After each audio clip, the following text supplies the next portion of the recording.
Cool. Hopefully everybody can see it. So first of all, thank you to you guys for putting this on and for inviting me. When I was originally asked to be a part of this, I was currently CTO at Sandbox VR, and was sort of diving into the greater world of machine learning and AI, as I'll talk a little bit about in this. I'm no longer at Sandbox VR, which I'll talk about a little bit as well, for reasons that we're all very familiar with, that are all around us all the time, every day on the news in greater and smaller numbers. So we'll talk about that a little bit too.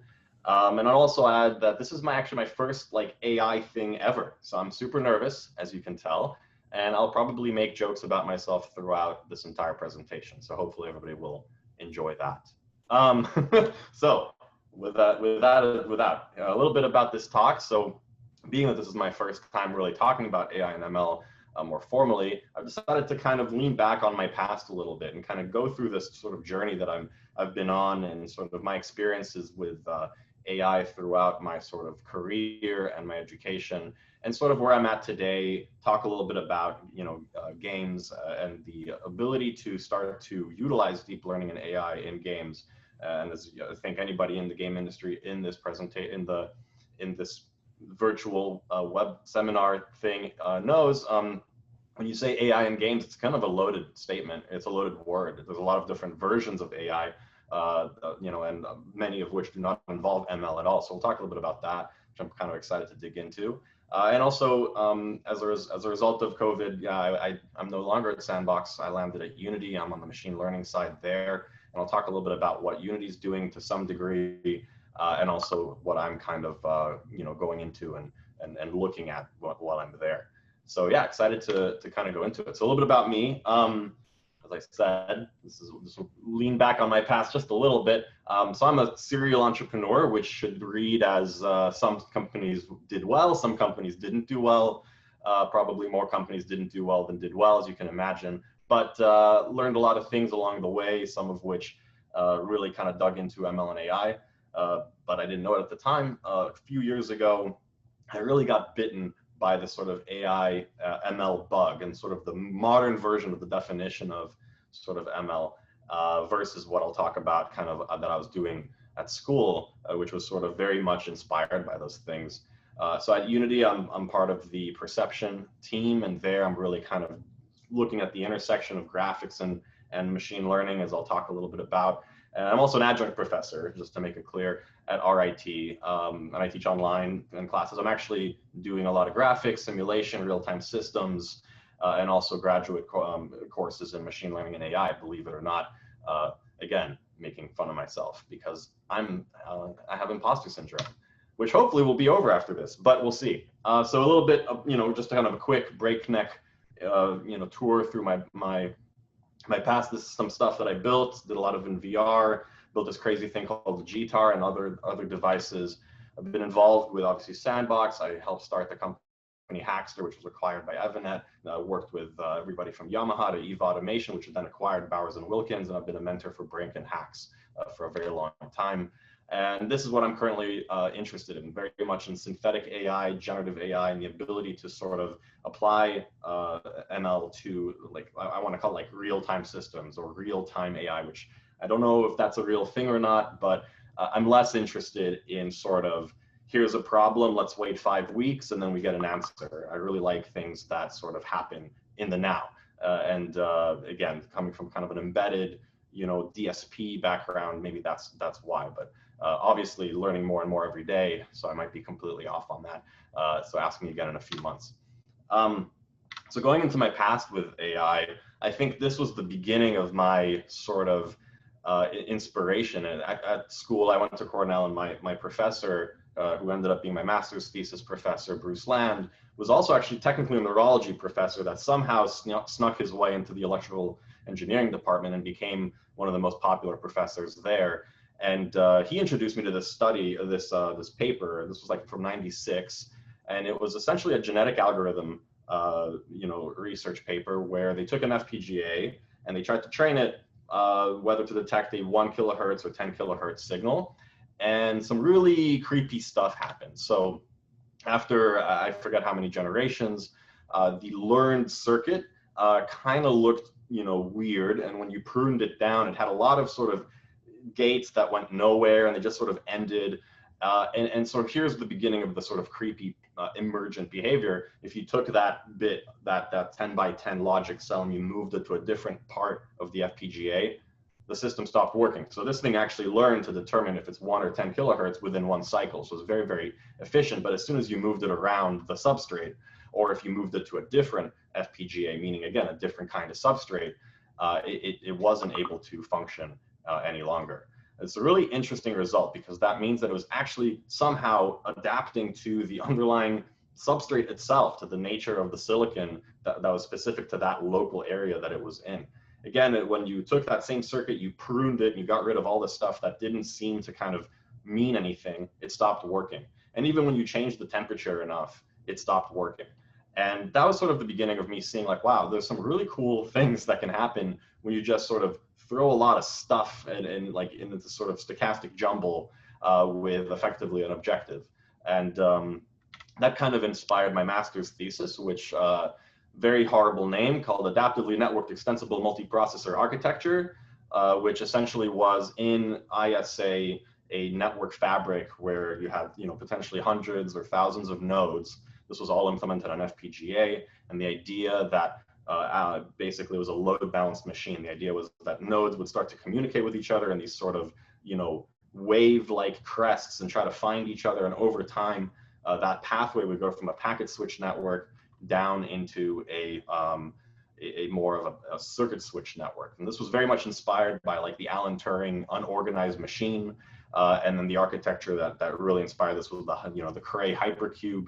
And so in a way, it was kind of like a genetic algorithm that was sort of chopping things down, and it was almost like an Etch-a-Sketch, because in the once the application sort of learned the topology, you could sort of hit the reset button and it would clear everything, and then you could start all over again. And that was really a lot of fun. And it was a thesis project, a master's thesis. It wasn't a PhD. I didn't end up pursuing that. So I kind of got pretty far, but sort of that was the end of the road, and I went into industry. Skipping a couple of steps, I ended up starting my first company and building this product called the Gtar. And the Gtar is a really unique product in that it was sort of like a cloud-connected guitar. And obviously, we sold it as a way to learn music. We had this sort of novel idea of taking your phone and literally putting it into the body, as you can see here. Had LEDs, and it knew where your fingers were based on sensors in the neck, and also it had these piezoelectric sensors in the strings to detect vibration. And so the entire device was 100% sensor based. There was no guitar in there. And there's a very important lesson I kind of took from that, which I'll share with you all after this. But we kind of had a very hard problem that we didn't anticipate. The original version of the Gtar was not meant to be sort of physically actuated. We had this sort of pick on a string, and the idea was to complete a circuit, and that was super easy, low latency, 100% accuracy. But I unfortunately shared a patent that I had sort of been granted. By the way, this image is literally from the granted patent. I pulled it from Google Patents, which is hilarious, because I actually made this image in like in Microsoft Paint. So I don't know who's the genius that granted this image in the USPTO, but clearly I did something right with that. So it was a lot of fun. The right image is a little bit better example of like this, and a very, very simplified example of what's actually happening, right? When you pluck one string, that reverberates through the entire body. So every sensor hears what's going on. And so this might be a kind of very simple example here. You have one string that's, being triggered, and the other one's just getting the noise, some of which is delayed, some of which is sort of, resonant or coupled.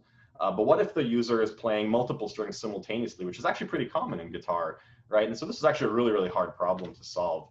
And at the time, I wouldn't have called it machine learning. But if I look at the algorithm today, right, we had sort of very equivalent, like momentum-like capability, like second order. We basically applied momentum on the second order. We came up with a bias matrix that we then sort of figured out from the actual manufacturing line. We tried like everything under the sun. It took like a year. We ended up, shipping a year late because of getting this thing out. But we tried everything from a fully analog electronic solution, which worked on paper and in simulation. But then as soon as we made one, it stopped working. It was actually based on this circuit, the Roland guitar synthesizer. We actually found the manual and kind of like figured out the circuit design from it, but that didn't work. So we ended up having to land on this sort of mixed signal DSP, almost machine learning-esque thing. And it was a very, very difficult problem. We ended up shipping it. It worked most of the time. As our biggest problem in manufacturing. So our yields were like never really broke 30% in terms of the units we had to kind of refurbish and fix back on the line. But even that kind of led me to this sort of lesson that I think I took away. First of all, in that experience, I realized, okay, there's some problems that you can't just, you know, throw logic at. You can't just engineer your way out of. There are certain sort of pattern-based things that are interesting. So I kind of like, okay, wait, there's more to this than I might be. And I'm sure many people in the audience right now are like, oh, I would do X, Y, and Z on that today. But keep in mind, this was like 2012. We're doing it on an 8-bit processor with 16 megahertz. It wasn't exactly the best compute budget you can hope for. But regardless, we actually came out with a pretty robust solution that worked most of the time. However, this sort of a very, very scientific, accurate curve is something I think that is plaguing machine learning and AI today as well, which is, you know, you get something to a certain capacity and it's cute and it's fun and it's novel, and people will buy it or buy into it and use it sort of for toy or novelty type of purposes. But once you kind of push it a little bit beyond there, you get into a bit of a scary mode.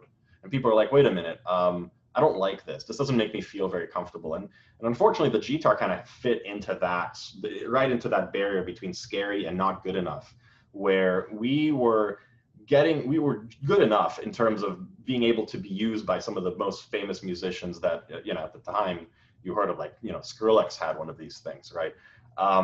But when we gave it to the average guitar player, it threatened them so much because it wasn't a guitar, it wasn't their part of their identity. We got a lot of backlash. It became this very controversial thing.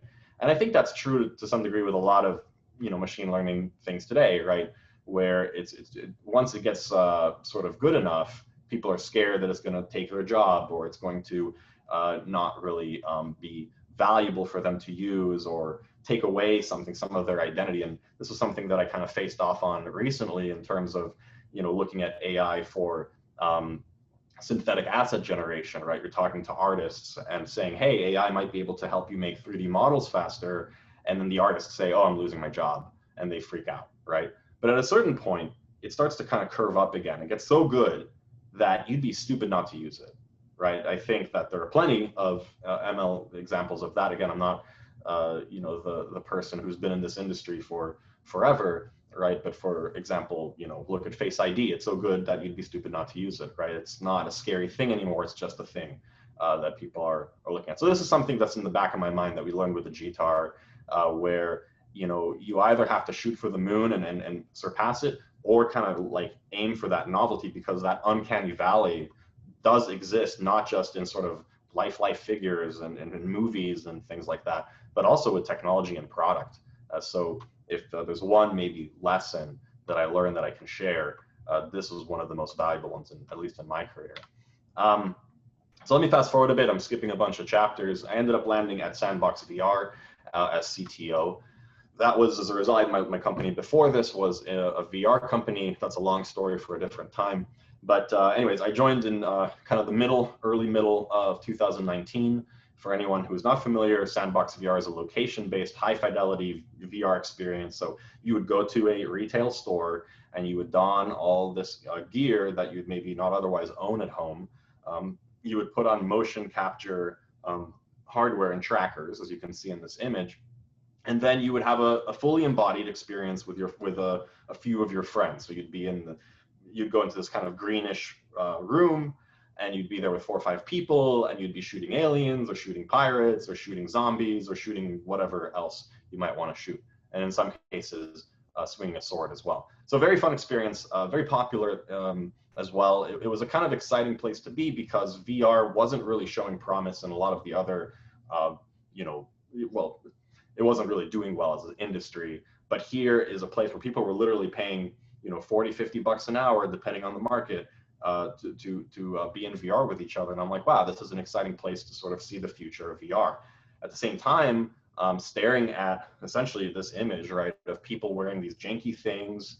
They have these trackers, which are horrible experiences to put on. So, every single time somebody comes to the store and they wanted to go into VR, they'd have to sit down on a bench and put these things on, which sometimes they were kind of weird from the session before, or they would break.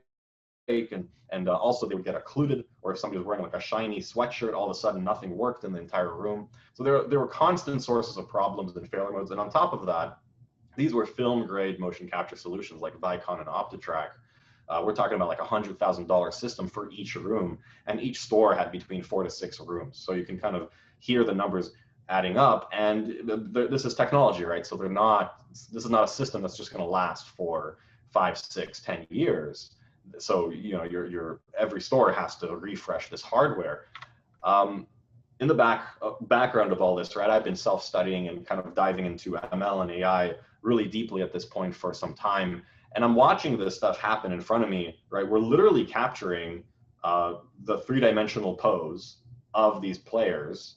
We even had a system which was taking video so that we could sort of splice in the video of them playing along with the the actual video of them, the in-person video with the VR in-game footage. And I'm like, wait a minute, like, couldn't we? And I looked up like pose estimation solutions and things like that kind of seemingly were verging on real time. And on top of that, our problem's not a lot simpler, right? There's no background. We literally have a green screen. We literally have a scaffold. Like, we have all this stuff.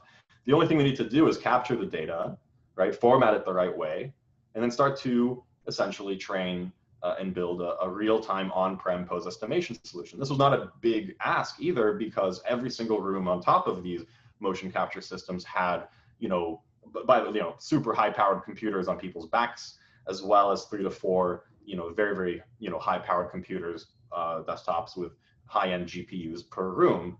And so not only would this be a way to get rid of these motion capture solutions in the longer term, it would also be a way for us to consolidate compute by essentially putting in a cluster in the back and then sort of being able to elastically scale up and down the compute per room. And that was kind of a 2-for-1 in a way. So we can get better scalability in compute and also better scalability in a system that then we would own. And by the way, pose estimation is not a problem limited to location-based VR. If we can actually build something here and start to really kind of, we get to a minimal solution that kind of works, and now we're starting to do research and evolve that and deepen it, and start to invest in our technology team to really kind of build it out and do better and bigger things, right? This would be a valuable thing for the business altogether. Not to mention, by the way, as an aside, right, IK, it's funny, I sent this to my professor, David, who's in charge of the IGM department. He's the department chair,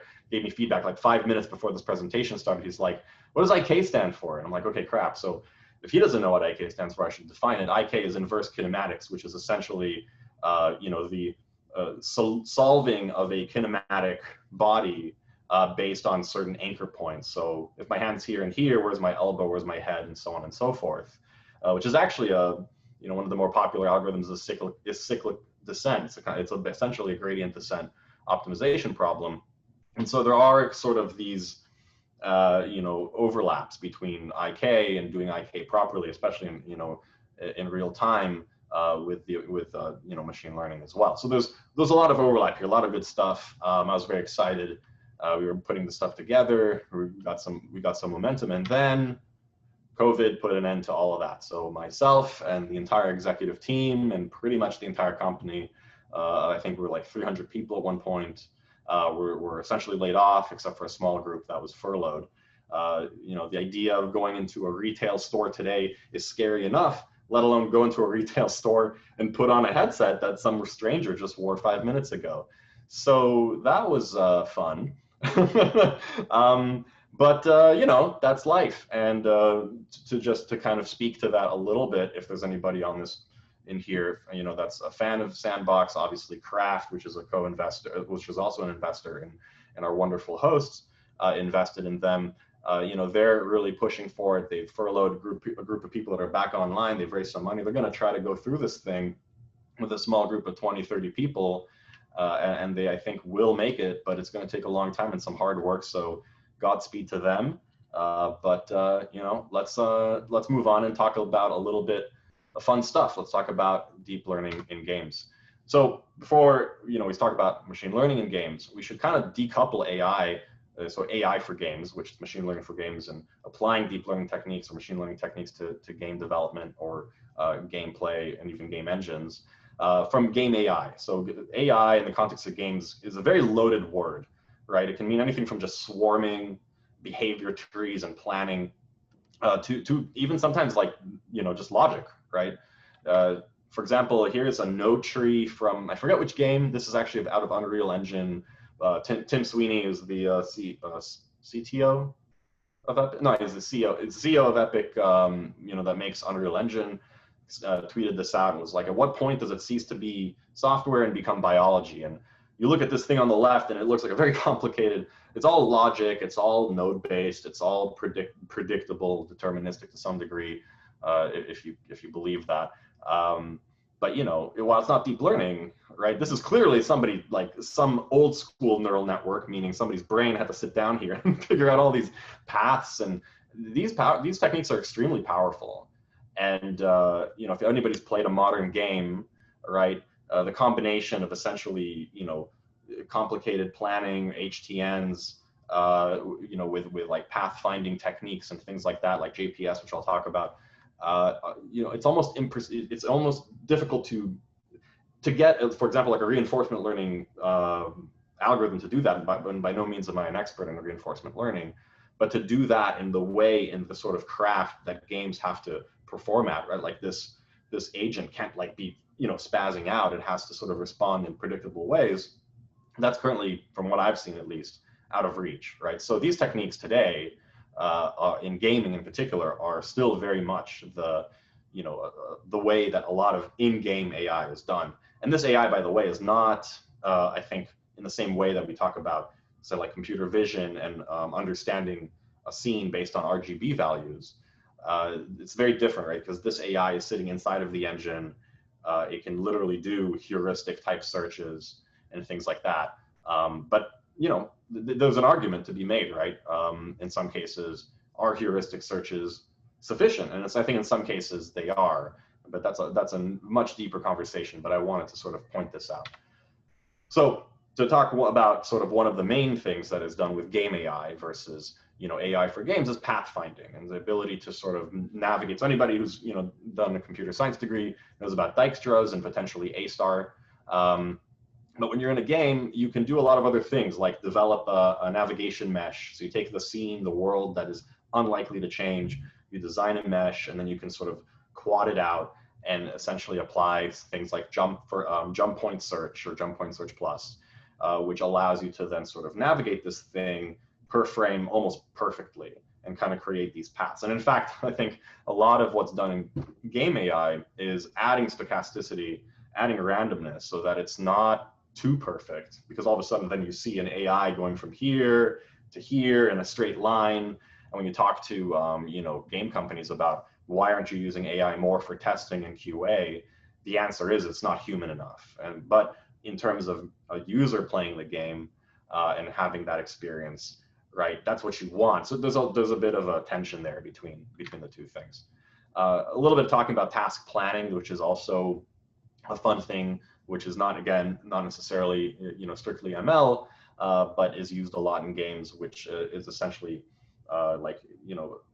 basically coming up with these little planning scripts that like propositional planning, which this particular game, Project High Rise, which is a fun game, highly recommend it. It's fun to play just to see the sort of dynamics, because there's are thousands of NPCs, all of which have sort of targets and goals, and they're all going to wherever they're going, and they're doing whatever they need to do. And there's all of these different things on top of it. Like, I'm hungry, I'm going to go to lunch, and oh, there's no restaurant in this building, and then I'm going to complain to management.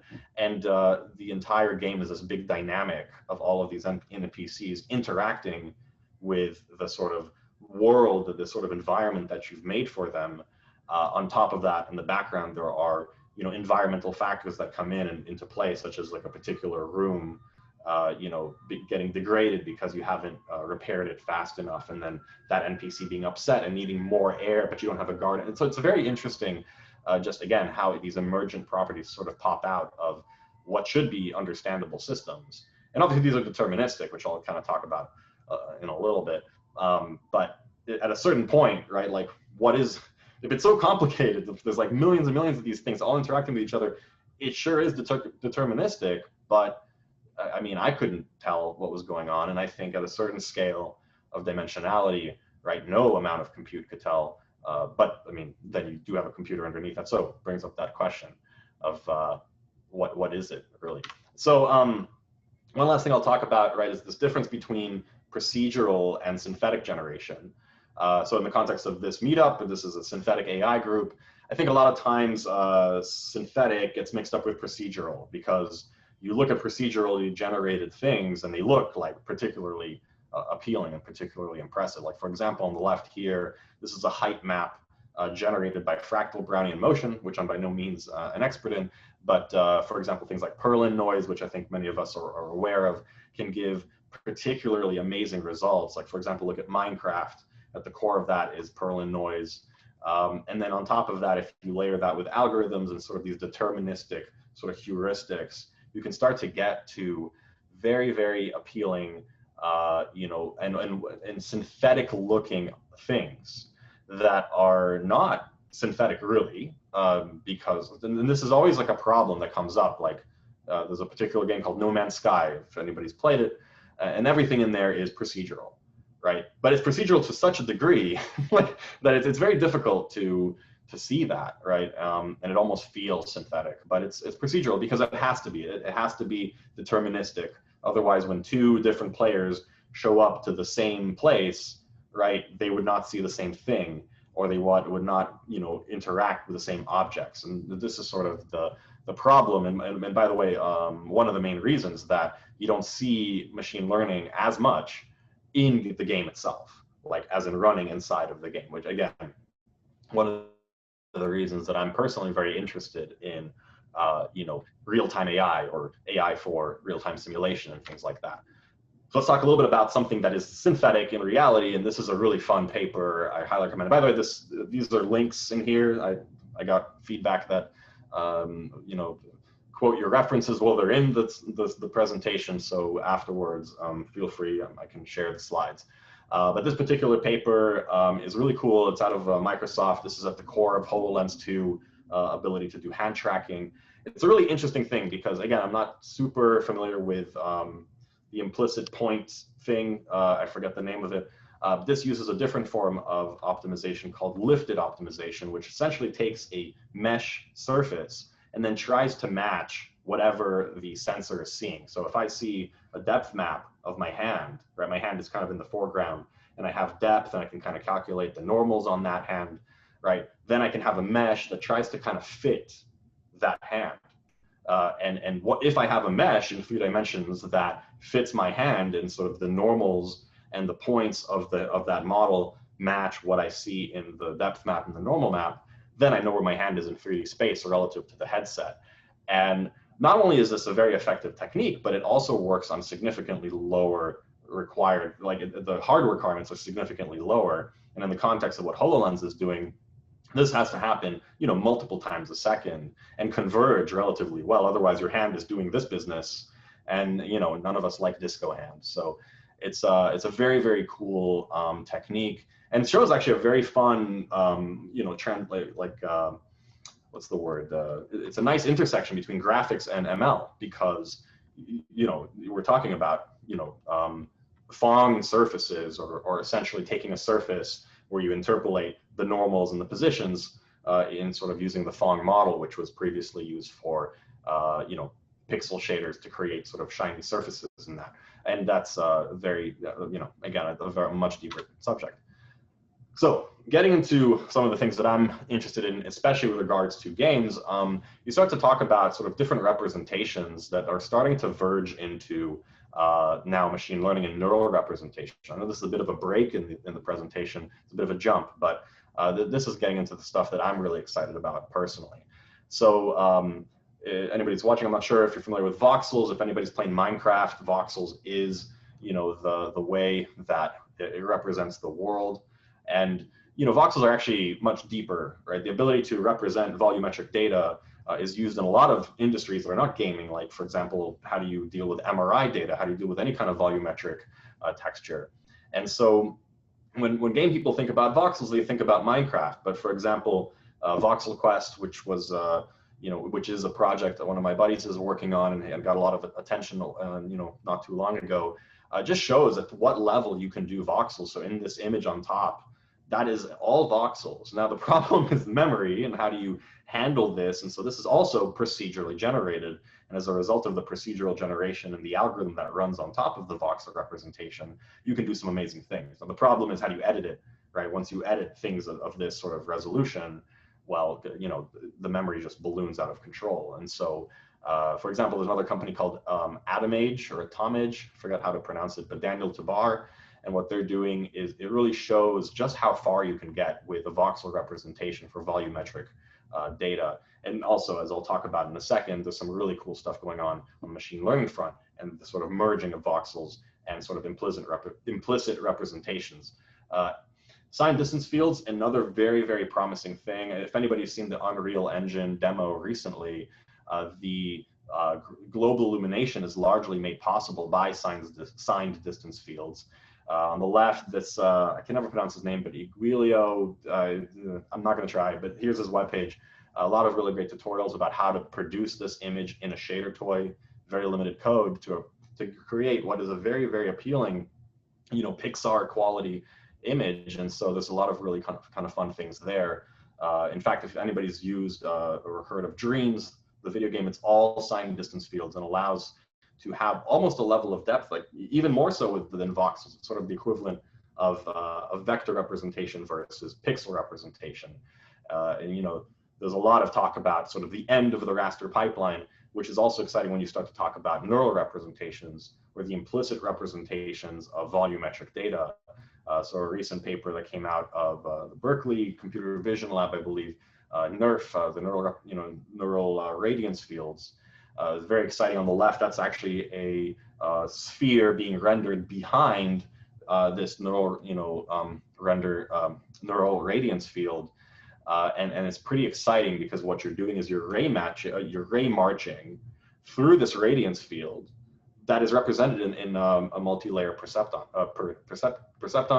whatever. Anyways, neural, multi-layer, fully connected layers. And so, very cool. Now, very high performance. It's, to render one frame of this took 30 seconds, and there have been improvements since then. For example, with NSVF, using voxels to do nerves and getting that rendering down to 1 second per frame, which is pretty impressive. So it's a very fun kind of place to really explore.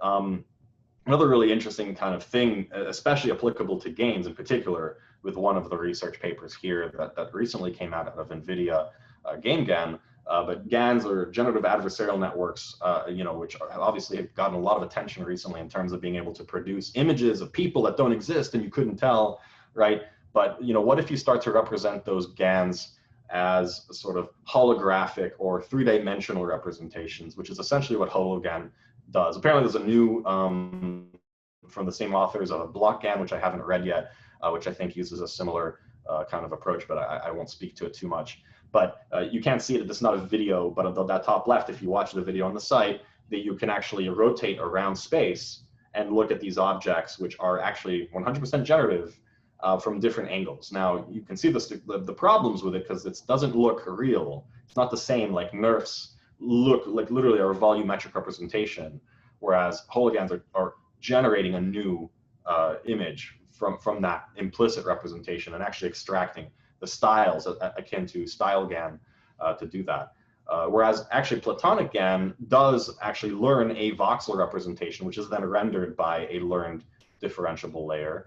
And that's kind of more like just the sort of intersection of the two.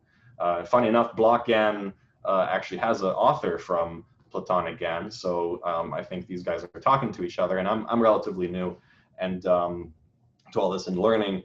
And also Graph is a really exciting one where it's literally doing generative, like a GAN architecture on top of a NERF type of thing, which is pretty neat. And Game gun I wanted to include here because this one's exciting in that it's actually taking a game and then sort of learning from it the sort of state, and then basically producing from using a generative adversarial network what it thinks what should be the next frame. And so you can actually play games that are entirely being driven by neural networks under the hood that have been learned from like Pac-Man and Doom. But yeah, very, very exciting kind of fields that today are, again, in that novelty section, but in the near future may be the way that rendering is done at all, right? Or game engines are built, or games are built entirely in this way. So there's some really kind of exciting, 4 or 5 years out future for this research.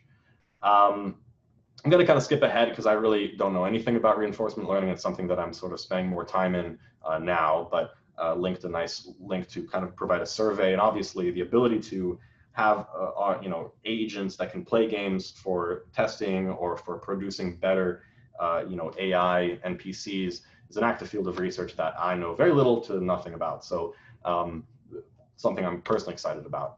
And here's a couple of other really exciting things. For example, on the right, this is an image from Ubisoft's research on motion planning, where they take sort of an animation, so tons and tons of keyframes and animations for like say Assassin's Creed, and then trying to kind of train an agent, a physical agent, with a loss function. So what you start to see are these agents that are able to respond dynamically to their environment because these are just physical objects, but are trying to maintain as close as possible, of a position to the underlying animation.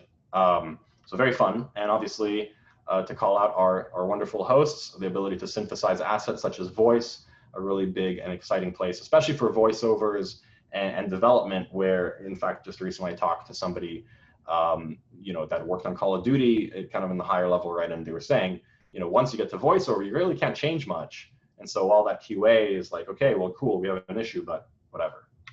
So now I'm at Unity. I'm going to go really quick because I have just a few minutes.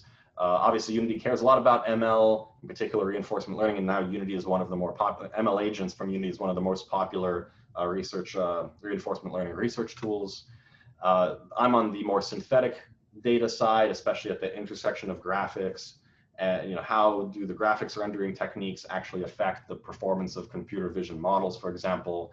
There's a big, just to call out one particular issue that's on everybody's mind here is the sim to real gap. Like, how do you take synthetic data and then actually use it to train real models that work well? Unfortunately, it just doesn't work.